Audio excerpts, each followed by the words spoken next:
రాత్రి సంగీత కచేరీ బాగా చేసినట్టున్నారు.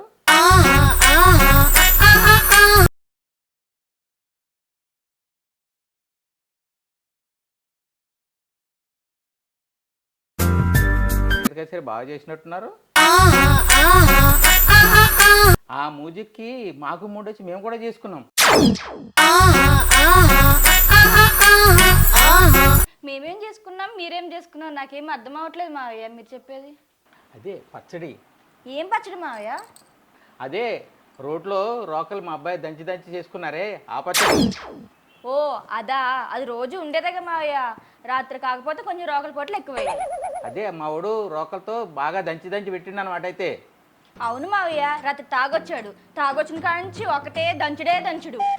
ఓహో అదా సంగతి, అందుకే నా చప్పుళ్ళు సందట్లును. మీకు తెలియని చప్పుళ్ళు అవి, మీరు చేయని సందళ్ళు అవి. మా సంగతి సరే కానీ అత్తమ్మ రోలు వాడుతున్నారా లేదా? నేను ఊరుకున్నా కానీ మీ అత్తమ్మ ఊరుకోదు కదా. కనీసం వారానికి 5-6 సార్లు రోకల పొడి పడవలసిందే. ఈ వయసులో కూడా మీ రోలు పనిచేస్తుందంటే పెళ్ళైన కొత్తలో ఎన్ని వేసేవాళ్ళు. దట్లో కొద్ది మీ అత్తమ్మ ఇబ్బంది పెట్టిందమ్మాయి. ఏం ఎందుకని? తన రోలేమో చిన్నది, నా రోకలేమో పెద్దది, దానివల్ల కొద్ది ఇబ్బంది పడ్డాం. మరి ఎలా మేనేజ్ చేశారు? మెల్లమెల్లగా మీ అత్తమ్మ నా దారిలో తెచ్చుకున్నా. అదే ఎలా?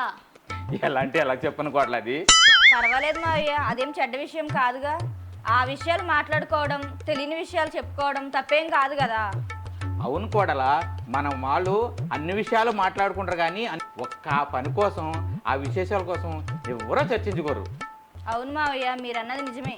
ఇప్పుడు అందరూ సెల్ ఫోన్కి అడిక్ట్ అయ్యారు. సెల్ ఫోన్లో అన్నీ ఉంటున్నాయి, ఏది కావున్నా క్షణాల్లో కనిపిస్తున్నాయి. అవును. ఓ 40-50 ఏళ్ల క్రితం పరిస్థితి ఎలా ఉండేదో.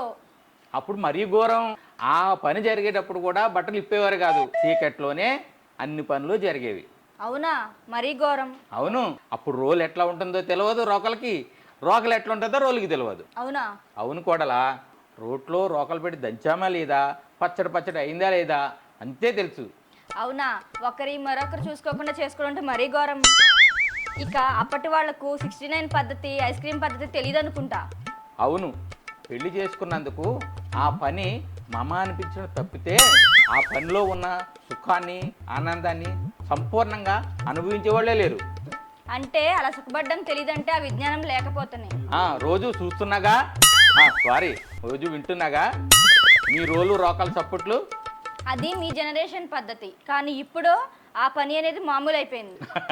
వయసులో ఉన్నారు, ఆ మాత్రం జోరు హుషారు ఉంటుందిలే. మీ అబ్బాయి ఎంత చెప్పినా వినడే, అదే జోరు, అదే స్పీడు, అదే చప్పళ్ళు. నిన్న రాత్రి మీ శబ్దాలతో మాకు మూడొచ్చి మేము కూడా మా రోలు రోకలతో పచ్చడి చేసుకున్నాం. అవునా? అవునా.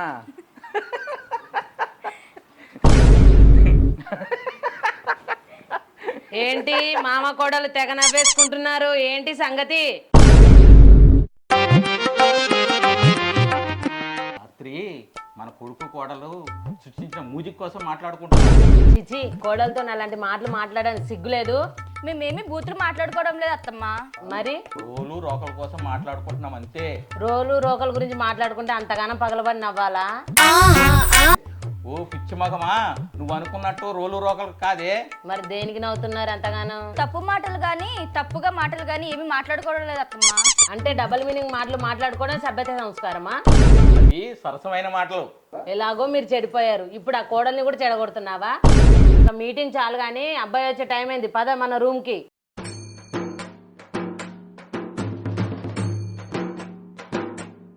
అమ్మో, మా ఆయన వచ్చే టైం అయింది, నా రోల్ని శుభ్రం చేసుకోవాలి.